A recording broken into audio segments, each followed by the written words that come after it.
Hey, TikTok Leilani with the Magical Solution here. So let's talk about nutrition with regards to spirituality, right? So one of the biggest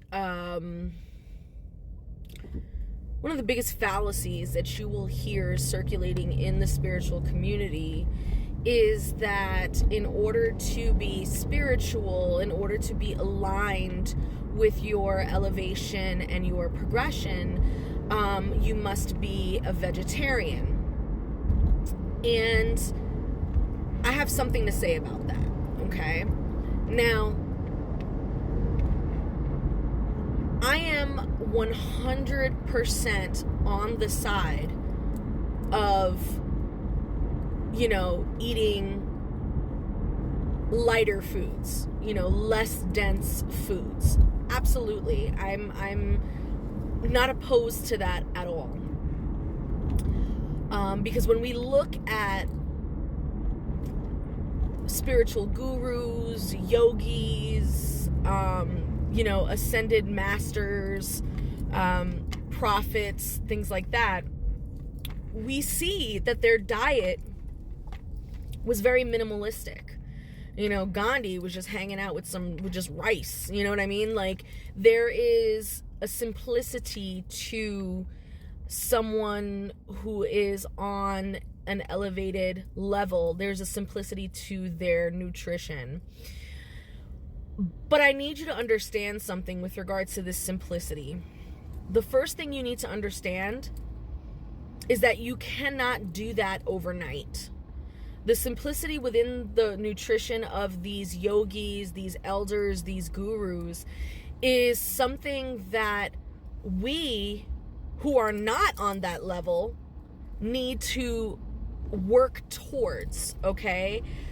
Everyone is on a different level when it comes to what their body needs. And what I mean by level, because I don't want to make it sound like elitism or like a hierarchy or anything like that. What I mean is that we are all born into this physical 3D world at different spiritual capacities, different spiritual thresholds, okay? And those capacities, those thresholds, those abilities, those spiritual refinements are going to be at different stages for different people. Everything that we need to sustain us nutritionally and spiritually can be found here, okay? The earth provides. There is nothing wrong with eating meat. There is nothing wrong with eating vegetables. There's nothing wrong with eating seafood. There's nothing wrong with eating insects. There's nothing wrong with eating seeds. There's nothing wrong with any of it. But there is a difference in the spiritual nutrition that you will receive from each of those things. The more dense the food is, meaning the more closer it is to humans, so mammals, things like that, the denser the meat is going to be in terms of its nutritional value, its spiritual nutritional value. Okay? And so therefore, there are going to be people who are born at a certain spiritual capacity whose body requires meat, because that is the energetic match, that is the energetic nutrition that matches what they were born into. And as they grow, as they refine, their palate will change. Their desire to eat heavier, denser meals will start to go away. Certain nutritional habits, certain nutritional tastes and flavors will change, okay?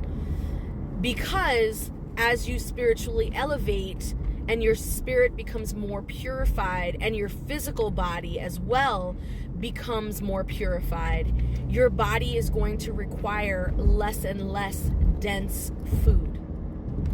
And we know this to be true because, again, when we refer to the yogis, the Buddhas, the prophets, they had a very refined diet, if they even ate at all.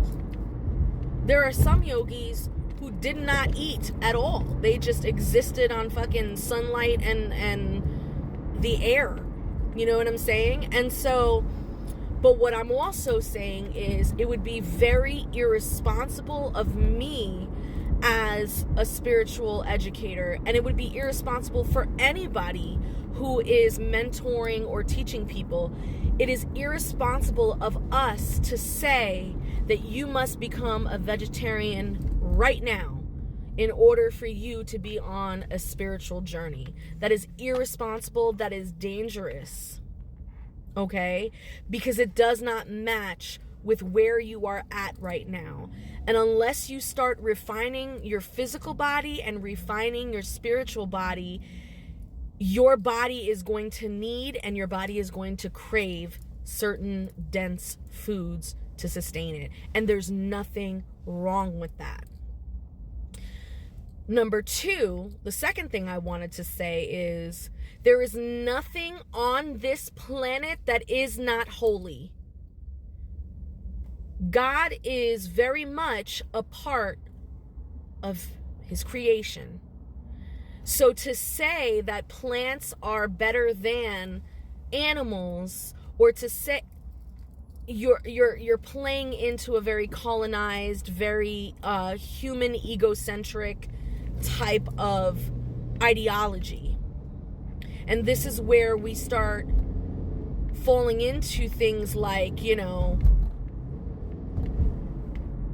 well, then if meat is fine and meat is closer to the humans, then we should just start eating humans because they're spiritually elevated and they have consciousness and they are aware that they are aware. So like, doesn't that make them like special? Isn't their meat more special?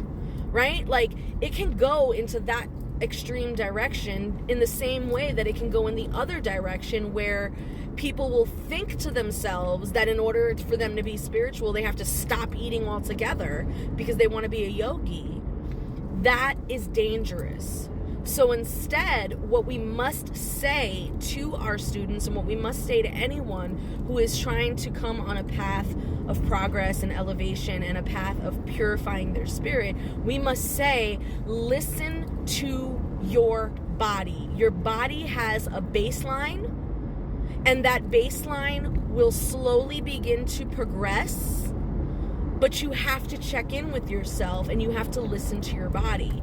Okay? And especially listen to your doctors. If you're iron deficient, if you're diabetic, if you're this and you're that, and you require certain foods, you need to eat that and stop playing around. And it doesn't make you less spiritual, because, and this is where my second point leads into my third point, because number 3, all things are holy in this cosmos.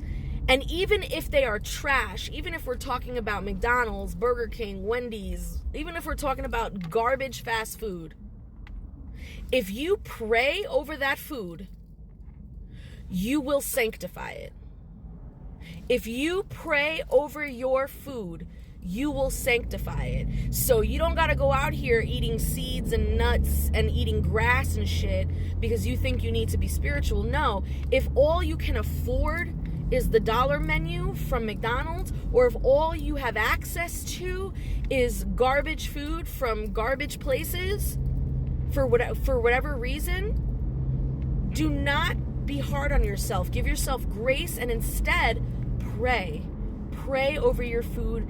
Give life, give vitality, and magnetize your food. Awaken your food. Okay? Awaken its spirituality to nourish you.